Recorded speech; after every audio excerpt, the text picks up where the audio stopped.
Welcome to this latest episode of Japan's Top Business Interviews. I'm your host, Dr. Greg Story, President of Dale Carnegie Tokyo Training. My special guest today is Yuko Furuichi, who is the President of Comexposium. It's been a hard name, Comexposium, yes. Japan. Comexposium, Japan, I got that. So, Yuko, thank you very much. Great for you to join me. It's such a pleasure to have a female president on this show. One of the things I try to strike, well, I can't strike a balance because there just aren't, that many female presidents. Yes. And so when I met you, I said, oh, great, come on the show and get the female president's perspective on leadership would be great. So we'll get to all that. But tell us a little bit about yourself, a little bit about your background and how you came to become president of this company. Okay, so hi again, I'm Yuko, and I started my career in the marketing industry. And the reason why I joined Comexposium Japan is that Comexposium is a conference organizer, event organizer, and I used to be an exhibitor for this company. That's how I knew these people. And what were you exhibiting? I was exhibiting a marketing tool. Oh. Almost like 15 years ago, I was exhibiting a tool, and then they recruited me, and that's how I joined this company. But at the time, I was only a junior. I was almost like intern to this company. And then step by step, I started my career to like leader. So from manager. Almost intern to president in 15 years? Yes. Wow. Wow. That's my story. So that's pretty impressive. Yes, that's pretty different from the other Gaishi CEO in Japan, I think. This is a totally, what's the origin of this company? Is it from which country? It's a French company. French company, yes. Right? Right. And so basically your whole career has been with this company? Wow, okay. Yes. And so when you started, what did they have you doing initially? We organized a conference event. But what were you doing? What were you doing? What I was your started role? my career as a salesperson. Salesperson, yes. Okay. And then at some point, or at what point did you start to become responsible for a team? It's really step by step. Like when I'm a manager, yes, I have to manage people. Then I started. Well, what stage? After how many years of joining did you become a manager of people? 4 years. Okay, so 4 years, right? So how was that like? Because, you're young, you're female, you've only been in the company 4 years, now you've got to manage people. What was challenging about that?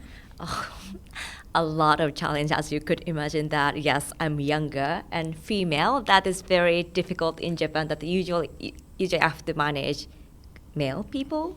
And sometimes they are older than me. That's very difficult in Japan, that usually like female follow male usually, and also like in Japan, like we have to respect senior people, right? So I go like opposite a lot. But like I think my strength is that I was working for like foreign country, a company. It's a French company, and at the time many of my colleagues didn't speak English that well.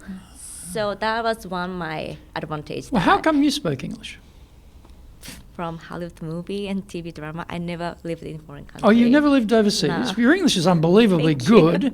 If you've grown up in Japan, raised in Japan, studied English in Japan, so you've got a tremendously good talent for languages, I think. Thanks to Harry Potter. Yeah, really. Yes. Well, it doesn't matter how you get there as long as you get there.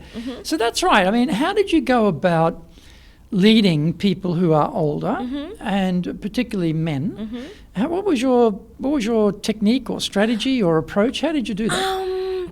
That's a very good and hard question, but to be honest, I didn't have that hard time actually. I know like many difficult stories, but for me, it was not that difficult, to be honest. That one thing is I was so lucky that my colleagues are very nice people, that they are very nice, so I didn't have any issue. And also, I think one of my strengths is that I'm so honest that I don't think I'm that bossy. I mean, like, I always ask my senior people, please help me, or please tell me how to do. I'm always like from how to say that, from underneath side? or putting them up. Yes. Right. By nature, I think you're not trying to be, I'm the boss. Not at all. I know everything. Okay, you guys, listen to me. I never Stand in line, start bowing. Yes, because I'm younger and they are more experienced than me, of course, so they know better than me. So I never do like, please do that, or more like, please tell me what to do, or what should I do? That's interesting though, because often, I mean, if you're an older gentleman and you've got a younger female boss, and she's asking you what to do, are you thinking, well, how come? Why aren't I the boss and she's my subordinate? Why am I her subordinate? There must be that going on in their mind, surely. Yeah, that's also the point. But like one reason is that I know the industry more than they do, the event industry. But when it comes to like PR or marketing, I'm not a specialist. So I think I should have something that better than them, of course. That is a specialty that I know event more than anyone in the office. But for other professionalism like editing or like marketing PR, I'm not at all. So in that point, I will ask them. But for my field, like event, conference, industry, I know better. So that's the balance, I think. So were you running a sales team initially? Was that your team of salespeople? And salespeople are not that easy to lead, you know? Right? Because I don't know how the team is paid in your company, because often if they're on a salary and a bonus, they're not that motivated. They get paid anyway. If they're on a commission, often they're very wagamama, very selfish. Is this going to pay me money? I'm not going to do it if it's not going to pay me money. And hard to get teamwork. I was like that. You were like that. Yeah, I was like that. So is it a commission base in the company? It used to be. Used to be. But we changed the role because it didn't work well. Didn't work well, right? We were fighting hard every to get day. the teamwork sometimes, Yes, right? not at all, not a teamwork. And sometimes I was competing with my ex-colleague with like, this is my client, no, it isn't. Typical salespeople, territorial dispute over clients. Yes. So, and I guess, salespeople also, they like the freedom, You're not always in the office, you're not always being watched by the boss, you're out. Who knows what the hell you're doing? Maybe you're at the movie theatre, seeing the latest blockbuster movie. I mean, no one knows, right? So it's a very hard group to manage, but obviously you found a way, which is good. And what was the next level of leadership position they gave you? After sales, you had how many people in the sales team were you leading? Only 3. Only 3, right? So a small team.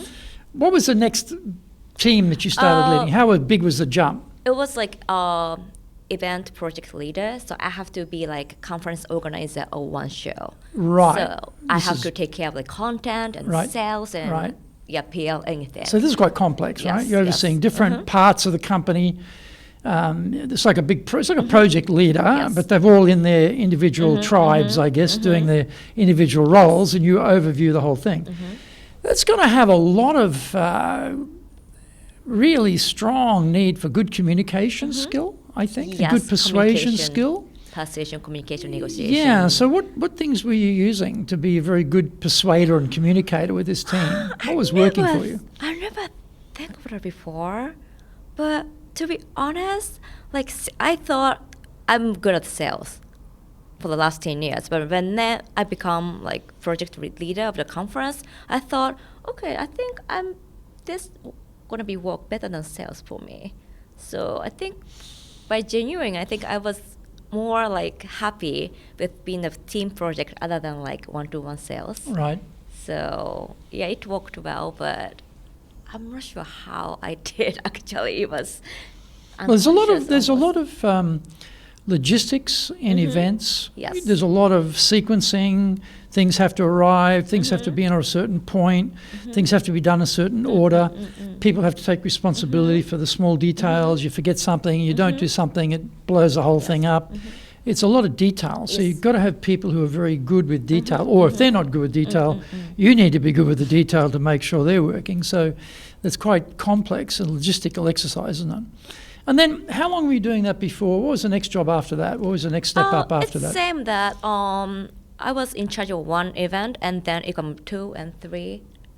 And then I become managing director, and now I'm the CEO. So. Managing director, right? Yes, so what was the role as managing director? What were you doing? I have to there? take care of all the events in Japan. All events in Japan, all right? Events. Okay. And so again, that's a pretty quick rise through the ranks, I guess, to managing director. And then how long before you became president? 3 years. 3 years. Wow. Okay. And again, that must be quite interesting because you're female, you're relatively young. I've got no idea how old you look. To me, you look Yes. you look young compared to me. I'm sure you're young. And I guess that's something too. How did you adjust from going from being, project for one project, all projects in Japan to a whole company responsibility? Because now you've got to worry about the finance, you've got to worry about the HR, you've got to worry about the sales, you've got to worry about the logistics, you've got to worry about the whole thing. How did you make that jump to take over the whole thing? For me, actually, it was not the jump, actually. Right, okay. Yes, because our ex-CEO, he doesn't speak English that very well. Okay. So I was also be his interpreter thanks to him. Right. So I knew everything he did. Right. For last 10 years. Right. So it was not a good jump, and also I really thanks to him that it was very good OJT. On the job training. On to job training, that it was. I think he didn't mention for that, but it turned to be. I was doing on job training for last 10 years, right. So I was so lucky. Right. Nothing was new actually. Oh, yeah. Okay, that's good then. So, what about things what have you found through your experience in the company worked well to get people really engaged in their work? Because there's a lot of salary men, salary women in Japan who turn up, get paid, they do a little bit of work, they're not really committed, they're not really, their heart's not in it. So what have you found worked well to get people really involved? That's something I'm very focusing on actually. Yes, everyone, almost 90% of Japanese are salarymen. Yeah. That they don't, the issue they have is that they don't see the working hour as hour. For me, GQ, they don't think as a GQ.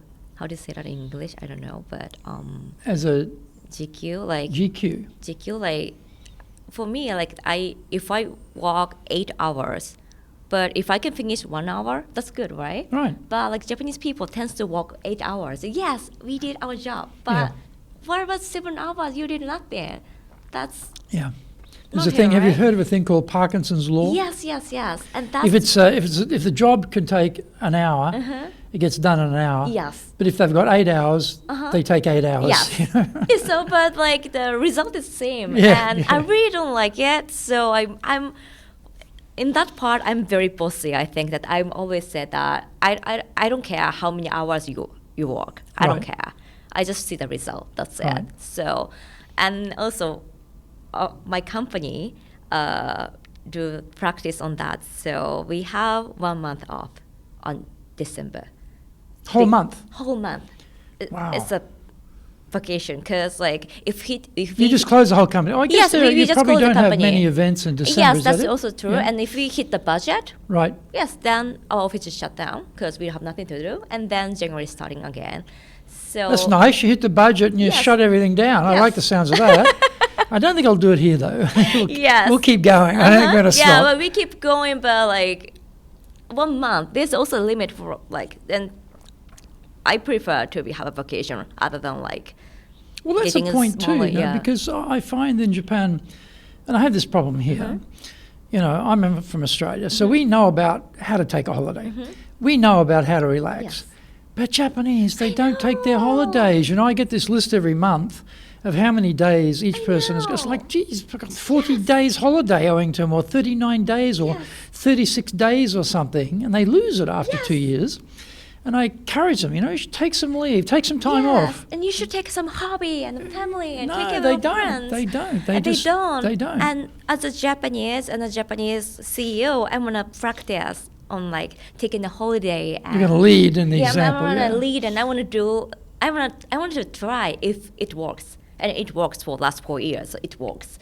So and then also my members also are trying to get into understand. Yes, why not take not other than taking 8 hours to finish job. Let's make it 1 hour so that they can have 7 hours break, and but for the beginning, they could not understand either. But when we put like 1 month vacation, that's the result, right? Yeah. And then they become understanding. Oh yeah, like pasta. You got In the finance industry, it's quite common that they force people. They force people to take off long weeks. That's a compliance aspect, because if there's something that's not quite correct in compliance terms and they're not around, they can't hide it. So it's sort of, in the finance business, that's quite a common thing, but for most industries it's not. Yes. So you get this big, massive, number of days not taken, but that's good. You shut everything in December, we're all off. I like it. That sounds good. Maybe we should do that. Yes. So in terms of getting people engaged, though, do you do things like, have big lunches, big parties, go out with the team, go drinking? Do you have, events, you go together and travel somewhere, go to Okinawa or something? What sort of things do you do to really get the glue sticking everyone together a bit more? I like the question, but I don't do that. No, okay. I don't like. When I was working for like advertising agency as my started career, I really didn't like kaishoku, Japanese dinner, and because we had to go like almost like when I was sales, I had to go to kaishoku almost every night, and I have no like my private time at all, and I really didn't like that Japanese culture, so I never do bonenkai or shinnekai, like annual party. Or You don't do it at all? I do nothing. I just do luncheon, because that's the working hour, so that's don't gonna steal their time. Yeah. So I just do lunch, but that's it. It's like a team lunch. Yeah, team lunch. We just do. That's all. But lucky thing is that I'm a conference organizer, so sometimes we have conference in Okinawa. Okay. So that I think that's part of like team building trips, but we don't do like normal team building thing. We don't do that. Okay. Yeah. Right. And in terms of, one of the things about engagement is you get out of that salaryman woman mode of thinking mindset, and you start to have passion about the business, and you want it to succeed. So your commitment level is very high. And as a result of that, you're thinking about the business, you're coming up with ideas to improve the business. And so people's creativity, innovation aspect can be there. What have you found works well to get people to start thinking creatively about their work, rather than just do the same thing the same way? How can we, and I don't just mean Kaizen of little things, but actually thinking, in maybe bigger steps, or thinking differently about it. Let's do it a completely different way. I think, especially for a salaryman, the free time is very important. Like What time is? free time, like Free time. being not busy is Being not very busy. important to be creative. That Yes. I believe most salaryman and women is too busy that they don't have any time to like think like this. They don't have it. But at least like 1 hour or like 10 minutes a day, that's gonna change to be creativity. So I think I know it's very hard to have a free time, but I think it's even for the business to have like vacation or break or free time or like that is very important to be creative, I think. Give people thinking time. Thinking time. Yeah. Do you have any techniques that you use for brainstorming or getting people together, creating ideas? Do you have like off-sites and that type of thing? Yes, we do offsite, and also like we are conference organizer, so that we are professional to do like making a thinking time. But I think as an individual, like I'm in the office, that I'm trying to my team to work not too hard. If you like feel sleepy or tired, go back home. And then please take a sleep and come back tomorrow. That's better. I think it's also working for like creativity and also like efficiency to work. So yes, I think of course like off-site meeting or training is important, but I think day-to-day training is more important than like big off-site. I think yes. That's quite a fresh way of looking at it. Most people don't get told by their boss, "Oh, you're feeling a bit tired? Well, go home." Most people Or like, take 10 minutes or please sleep. And get back to work, speed it up. And like coming back 1 hour later. That's all. That's okay. Yeah, that is our style, and it worked pretty well. And also it's good work good for like mother and fathers that, in Japan, like it's very hard to take 1 hour off for like to pick up the kids or go to Right. the hospital. It's very hard to get 1 hour off. Yeah. And usually they do like half day off or 1 day off, but it's Yeah. only for 1 hour. Yep. That's nonsense. So I let them to like maximum 2 hours off. I don't count it. So they can get 1 hour, 2 hour off whenever they want, which I don't care. And it's not on the record. Okay. And I guess you're taking the whole month of December off anyway, and it's pretty amazing. And I guess, do you have other sort of company holidays? Like, for example, in our case, we specify there are certain days in December which are not public holidays, and we take those days as company holidays, and or holidays. Yep. We take certain days off which are not national holidays. I mean, there's 16 national holidays in this country. It's unbelievable. We have a lot. We have a lot. Anyway, but still, we have these days. I guess you're also probably not worrying too much about that because you've got a whole month off anyway. Yes, we don't have like open season. We can take holiday on open season, but it's very expensive. So like I recommend my team to take summer vacation, not in open season. Okay. And I'm recommending them to have like summer vacation to move to December or January so that they can take like more longer Take a longer vacation. vacation, And so that they can do like maybe they can study abroad or they can do more. Yep. So yes, but I don't have like other company holiday for them.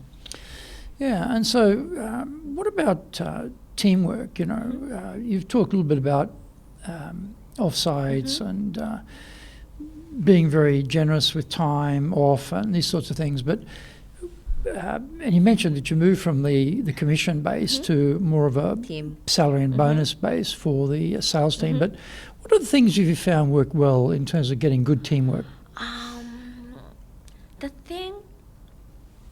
The one thing it become better than the commission based is that now our bonus is based on like whole company revenue, profit. Right. So we have to do teamwork. So is it like a profit share? Not the profit share, but if you hit the profit budget, we can get like a bonus that we committed. And the percentage is not technically it's, I could say it's a profit share, It's close to a profit share. Yeah, close to.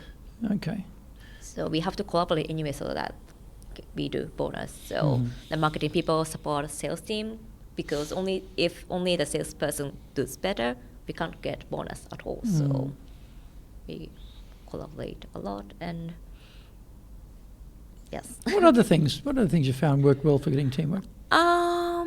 What else?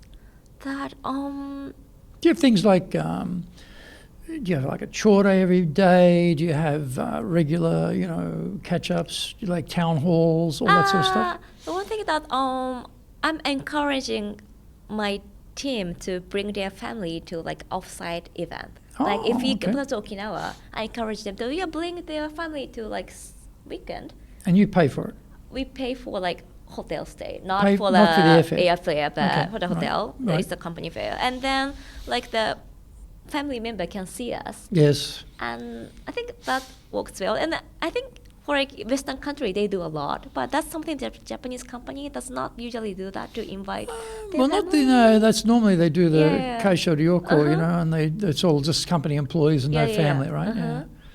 Yeah. I think that works well too. Yeah. Okay. So what about, one of the key things in any part of business is trust, getting trust. How have you found to get trust? What works well for you to gain people's trust in your team? Trust. Being very, very honest. Yes. That is very, especially for like CEOs, president, usually they don't like to like show their weakness. No, but I'm trying to do like 100% that. I'm trying to show my weakness to my team all the time. I think that's good to like trust each other. That also we can cover our weakness. So, how does that go? Because for most For most people who get into leadership positions, they always have that sort of, we call it imposter syndrome, right? Yes. They worry about, I shouldn't really be the leader. I don't know, I got chosen, maybe I'm not the best choice, but they have to act like I'm the leader. You know, I know everything, follow me, do what I say. So what you're talking about is actually the complete opposite. Yes. And basically saying, well, you know, I have weaknesses, I'm not perfect, follow me anyway. So how does that work? Because often, you know, people might wonder, well, why is she the boss? You know, she's not capable enough, or she's not good enough. She's had all these issues or faults or problems. How does that balance work? I think the balance is that stands on that you have to be good at something very good that no one can compete. And for me, I think that skill of event management and doing like negotiating, like building a community, I believe no one can compete me. And that's the strength of the company. That's our industry. So even if I show my weakness that I'm so bad at like operation thing or like PR thing, I'm so bad, but they don't care because I'm very good at this. So to show the weakness, also you have to show strength. This very big strength. If you have like one super good strength, I think we can show like all weakness because that's the minor part, I think. Yeah. If you want to be successful as a leader, do the Leadership Training for Managers course. All companies need people who can both manage and lead. Leading people screams out for real skills in communication, dealing with all different types of people, being excellent at innovation, planning, delegation, handling mistakes, doing performance reviews really well, and inspiring and motivating the team. Do the Leadership Training for Managers course now in either Japanese or English.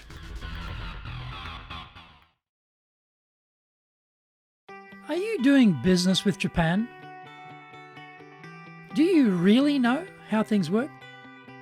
Japan Business Mastery provides the answers. Do you have the right networks and know how to create them? Do you know how to get on the same wavelength with Japanese buyers? Do you know what being trustworthy looks like from the Japanese perspective? Japan Business Mastery is based on more than 30 years' experience in Japan and will become your go-to guide. Want to succeed in Japan? Buy Japan Business Mastery now. Within the team, okay, you've come up through the ranks and you've been the company your whole career basically, and now you're the CEO. But how about the company being viewed by suppliers, being viewed by clients? They look at you. Yes. They're going to ask you, okay, Yuko-san, when's your boss getting here? Yes, yes. Where's your boss? When will I meet your boss? Yes. Nice to meet you. Where's the guy? Yes. Where's the guy boss? Who are you? You know?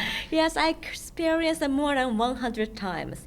But I was just so lucky because when right after I became CEO, COVID happened. Yeah. And like I'm in the event industry, so everything changed Yeah. a lot.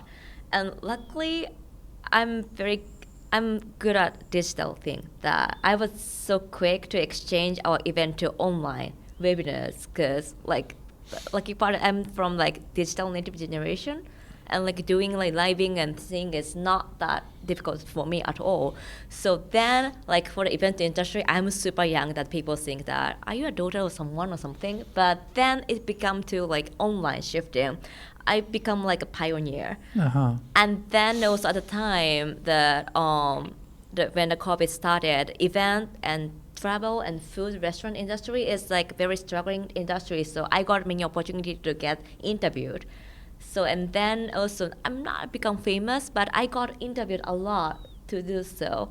And at the same time I become pioneer and also like kind of opinion leader in the industry. Also I'm young, but like, and then they start not forget, but like ignoring my appearance and young, because I was becoming a pioneer at the same time. So I was so lucky. But imagine if the COVID did not happen, I think I was struggling in that issue, I think, but I was lucky. Yeah. Well, the number of CEOs in Japan who are female is very small, and approximately half of those females are president because the husband died. Oh. Yeah. Oh. Yeah. Family business. Okay. Husband drops dead. Wife takes over and becomes a president. That's about 50% of the presidents who are female in Japan. Okay, yeah, that makes sense. So, but you're very unusual because you've come up through the Very ranks. You unusual. know, you've worked your way up from the sales to managing director to CEO, and again, I'm thinking too. You know, one of the things is Japan has got a lot of entertainment built into the customer relationship. You know, and so being taken out, or you have to take them out. You know, Dinner, dinners. yes. You know, have to take the client out. So, you know, for a man, it's usually the counterparty is a man. So there's no sexual tension. There's no second agenda. There's no illusion about what we're doing here. You know, but I think when you're a woman, for some men, I'm sure they're a bit confused about what this dinner objective is. You know, and so how do you navigate that? Because they're the client, you're the host, you're taking them out, presumably. How do you work that? Because that must be a tricky line. Yes, that's a very good question. And to be honest, the situation is getting better and better year by year. For the last 3 years, the situation very changed. Like when I became the CEO like 4 years ago, yes, even like still there's not the issue of like gender equality or something. It's last 2 years thing, right? So 4 years ago, it was very tough that I struggled a lot. But last 3 years, it's becoming better. So also like male client has respect to me as well as a professional. What's changed though? I mean, I because think it's like a social change, I think. That you we think can't... society has Yeah, changed? society change. It could be harassment. And also there's so many like harassment thing coming up. So I think guys are more sensitive? very sensitive. More than I do. I think guys are more sensitive. So that's... Does it go the other way? Because, you know, sometimes you read that in Japan, guys in business who've got female boss or female subordinates are sort of paralyzed now. You know, they write about these things. You know, oh, it's so confusing. I don't know what to do. I'm paralyzed. I'm scared. You know, I don't want to be in the elevator with a woman. I don't want to be alone with a woman. I don't want to be accused of anything. Like this sort of paranoia, sort of the other side of things. I'm just wondering if you come across that as well, where they're sort of avoiding you because you're female. Yes, I think as a female, sometimes I can't notice that, but I think it's happening too as well. And also like as a tricky situation, when I try to do is that instead of dinner, I'm trying to make it lunch or breakfast. Right. Yes, without alcohol. That is much safer. Yes. For both part, I think. Yeah. Well, I mean, you know, take out the alcohol part, saves a huge amount of money on the bill for the entertainment as well. And actually, it happens. It's funny, but like my ex-CEO, the former president, is we have 25 years difference. He was guy, and after I become CEO, our like dinner appointment like expense become less than half. Oh, really? Yeah, because like in Japan, like usually older guy has to pay for everyone, right? Yeah, exactly. And female does not usually have to pay. So even I've got dinner with a client, even though they are client, they said, oh, okay, you go. And really? Oh, Yeah. they paid. The client paid for you. Because I'm younger and a female. And like it was like 70% of expense cut. Really? Unexpected. It's funny, isn't it? It's not a healthy way to cut the expense, but 70%. Wow. Yes. Wow. It's nice. Yeah, it's interesting. What about also, I guess, from a, again, often for some companies, the women who make it to the top have to become like men. You know, they somehow, to fit in with that male dominant culture, they fit in by becoming more masculine in the way they carry themselves, conduct their conversation, how they come across. They think to be successful, you've got to be more like a guy, and so they act like that. So how about for you? Did you feel any pressure to change yourself to be more masculine in how you led? Or, I mean, did you feel you had to change things from being a woman? Yeah, for the beginning, I thought I should be masculine. So actually, when they offered us a role of CEO, I said no, because I thought I could not be masculine like other female CEOs. But then like my boss and I was so like my boss and shareholders so nice, and they convinced me, no, you can be your own way. And for sure Japanese like business culture will be changing in the future to be more shifted to the lady female. So you can be yourself, you don't have to be changed. And okay, and then I become CEO. That's just how I started. So I'm trying to be myself, and also I believe to be not too masculine and like imitating, like not being myself. It's not good for like other female in the future that like I don't want to be super CEO. I can't be like that. I can't be an Iron Man. But like if I look like I showing myself as an Iron Man, no one wanna be a CEO anymore. So I'm trying to be like very natural, being myself as a lady. So I'm also enjoying my private life and family, friends, hobbies. I'm trying to be like that, and also I'm trying to show it, because not many female CEO doing that. They're trying to be superwoman, masculine. Doing anything, waking up 4 a.m. every night and anything like that, So I'm trying to be not like them. I think that's something I can do for the society in the future, I think. So, and what about encouraging women to be leaders? Because you made the point there before that when they offered you the role, you said no. Yes. And that's often a comment that I hear a lot. And it's not just women in Japan, actually. It's often I talk to CEOs here, and they offer staff members, promising members, a step up in position. Could be male, could be female, actually. It's not just one gender. And often they're surprised that the staff member says, no, I'm not ready yet. And they're like, oh, huh, what? Because in the West, great, And I saw some statistic somewhere that for a man, if he feels he's 60% ready for the task, he'll put his hand up.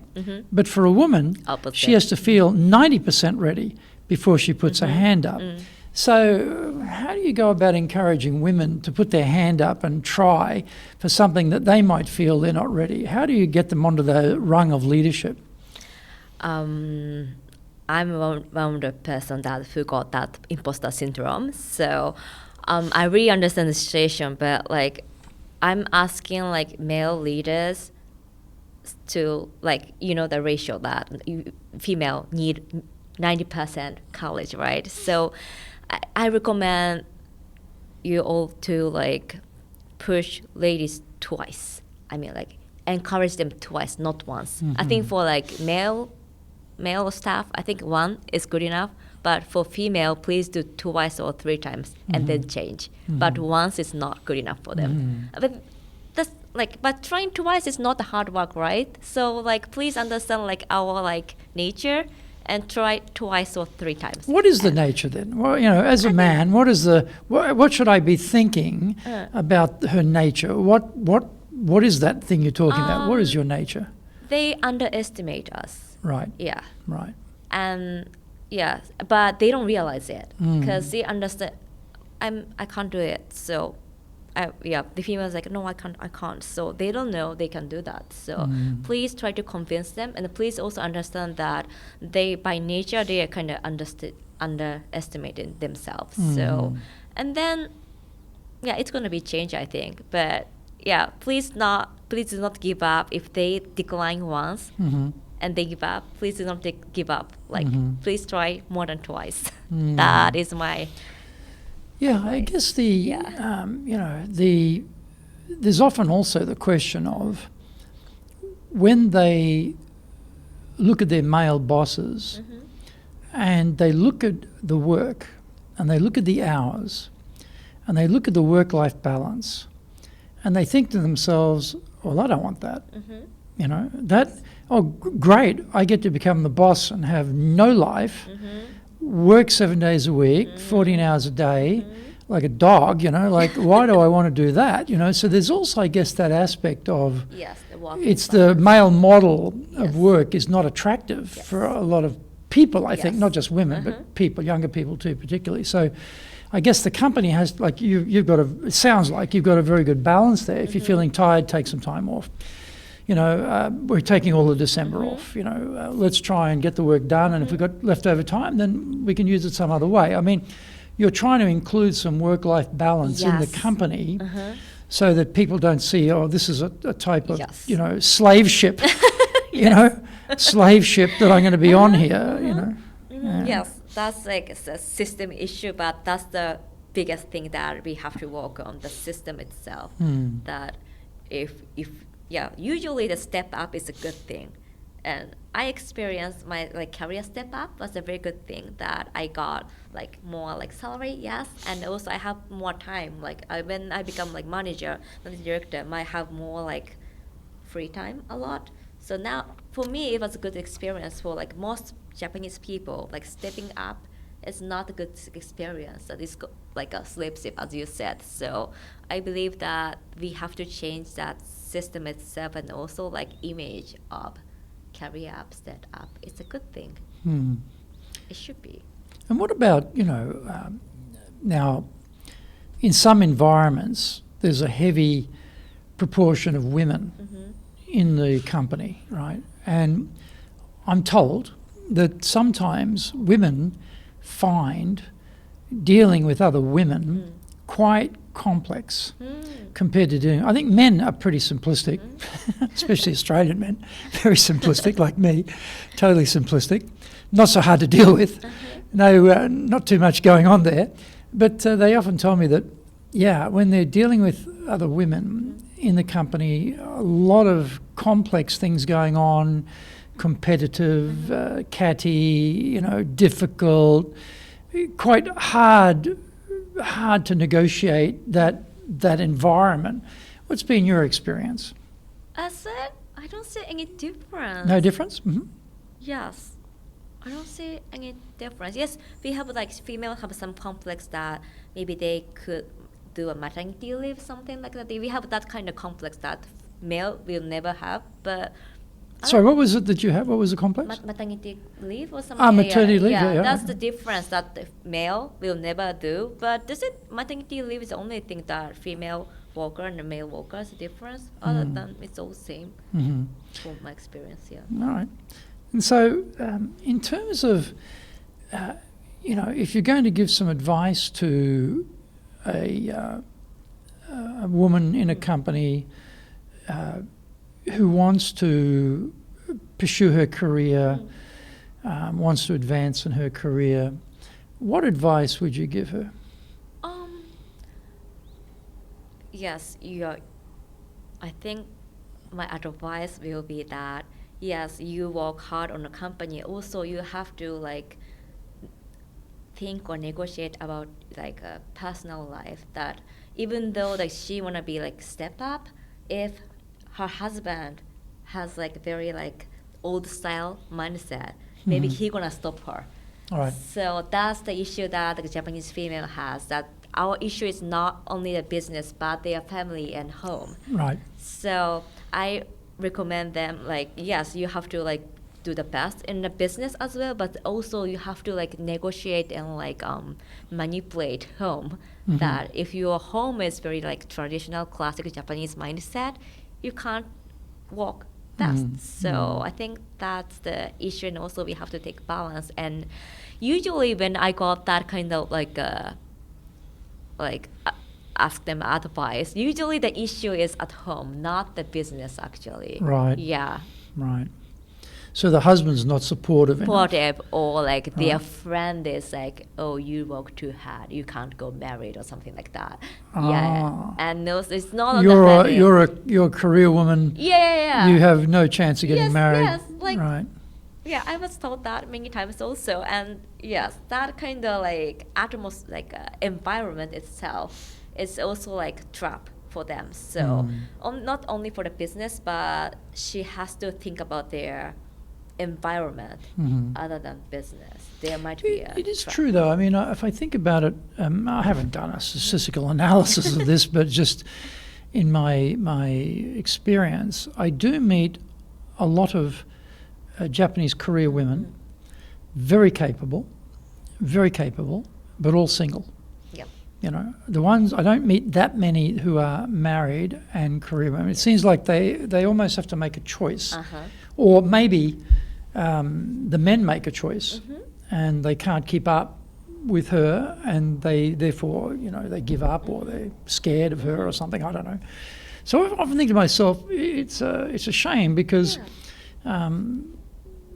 they are very, very important parts of society, and they can't marry, or they have trouble marrying and They having a should family. have both, right? She has to have both, but I don't know why, but somehow Japan is like either this or this. Yeah, it seems to me often like that. It's very strange and unique. So that's one of the reasons that I want to show that I'm enjoying personal life as well, as a successful career female leader, but also I'm enjoying my life. And I wanna be the one who do both. So yeah, I think it's probably more common in the West. I mean, the sort of dual working couple concept is pretty well established. Yes. I mean, you know, Australia, if you want to buy a house, to buy a house from one income, wow, that's you better be in a pretty high paid job. Use those dual incomes are required, you know, to get enough money together, get deposits and whatever. Like it's sort of sewed into the system there. So people accept women in business more there. But here maybe yes, not so but much yet. Here the like economic situation getting different. So like you have to be dual to get a house or nice family, but still like our mindset is like male work hard, female stay at home. Yeah, that mindset should have changed, or like our economy itself will go down for sure. That's very sad. Yeah. So if you were going to give some advice to someone who is being sent to Japan to run an organization here, what would be some advice you'd give them to be successful in Japan? Oh, wow. That is a very difficult question, but also someone is from overseas. They don't know right? Japan. They don't Okay. speak Japanese. They're being, Okay. okay, Greg, you go to Japan, you go to Tokyo, you're going to run the operation in Japan, you know, that type of thing. Right? Okay. I believe it's going to be very, very hard, that we are very different, that I'm working for like Western company, so I know how different we are. But What's different? I mean, like, we don't speak English. For us, we don't speak English. That's very different. And also second, like, we don't say thing. We don't say. Don't say. Yeah, we like Japan, like atmosphere, the context matters a lot. And even though you understand Japanese, sometimes the thing is going different, right? That's very different. But the thing is that it could be a not good advice, but trying to find a Japanese local you can trust a lot. And then things go so quickly. So you don't have to like try to do by yourself. It's very hard.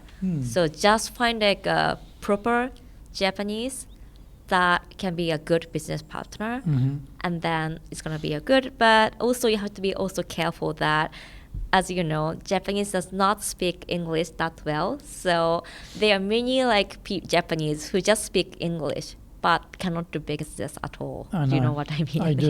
Yeah. They are professional English speaker. That's it. The gaijin handler. Yes. The handler of the foreigners, yes, right? the gaijin handler guy. They are making trap on that. Yeah. But yes, please, try hard to find a proper Japanese partner, and then yes, things goes better. And also, I think we are not like difficult to market, or we are very easy person. So yeah. What else should they do? Should I do? They better live here, not remote. I mean, Oh, okay. Yeah. Well, let's assume. They're Yeah, gonna yeah, be yeah. here. Good living here. I mean, I can't imagine trying to run the operation from New York, if you know, Okay, and country here. and then what else? For a starter, I recommend that you should go out for dinner and drinking together. That Okay. matters a lot for like Japanese typical salaryman people. That's our culture. So I don't think it's not that many culture to drink a lot with business person, but I think that's the most easy way to get in the that culture or society. So I would recommend that. Yes, drink together and talk other than business Right. a lot. Yes. Right. Should they learn Japanese? Not really. Not really. Okay. I Why is mean, that? It's too very difficult. And yeah, of course, maybe you should say like arigato or like other simple words. But like I believe like most of your people speak English, so you don't have to learn Japanese. But not the language, but I recommend to learn some culture thing, like Japanese, not the culture, but Japanese behavior. Like, for example, For example, that we are very punctual, something like that. We are very punctual, or like we love gifting thing, or like we don't split the bill during the dinner or something. That's a very, not the culture, but a very Japanese thing, right? So yes, and that's the very minor thing, but I think that's one trick to like live up on Japanese culture. I think, not the language. Well, what do you think? You know better. Oh, well, I mean, you know, I think that Japanese language, yes, is very complex and difficult. I'm still learning myself, you know, and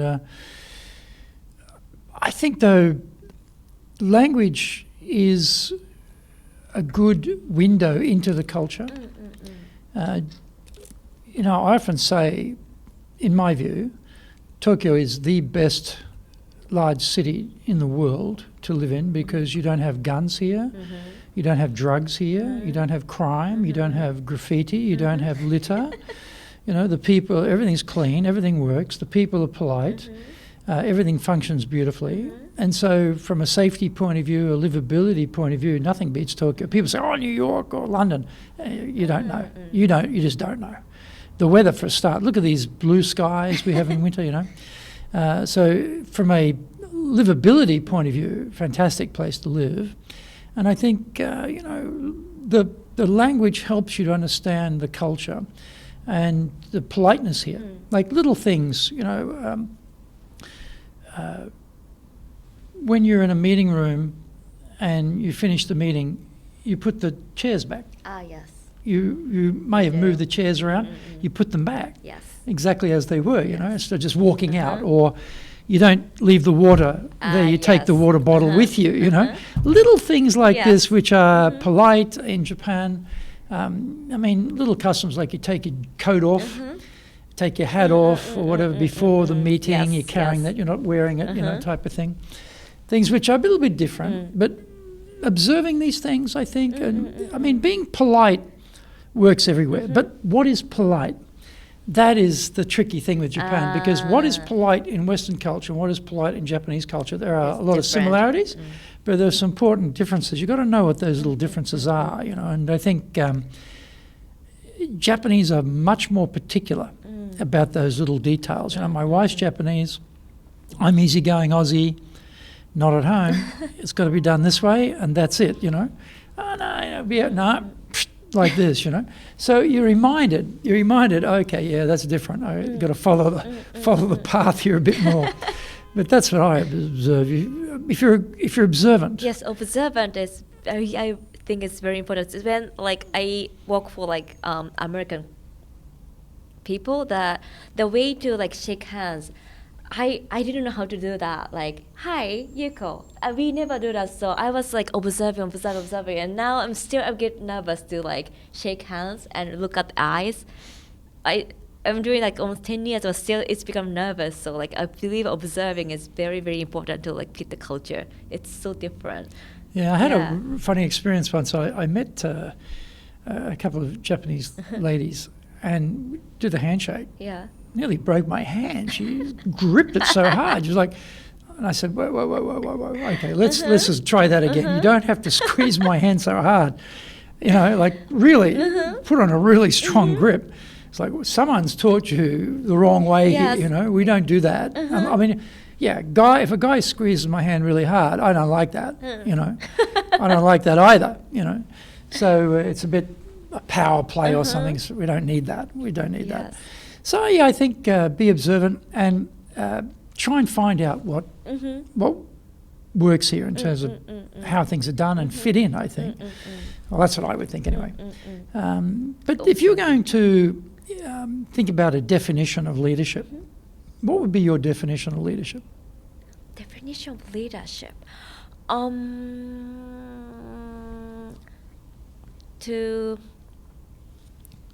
To not the manage for sure, like not to the management, but to lead the team, business, and also the life to the better way. So, yeah, to be leadership that to lead members, life and business to the better way. So it has to be so holistic, not just not just work. Yeah, not just work, but the life also. Yeah, whole 360-degree type of approach to living, I guess. Living, right. Is there anything we haven't covered on leadership? And I'm thinking particularly from a female point of view, we haven't talked about it. Right? Anything else you can think of? You want to add any comments, any advice additional to that? Things we haven't already covered? What else?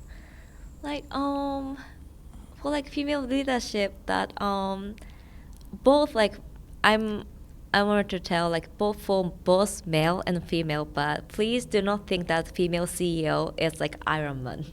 We are not like that.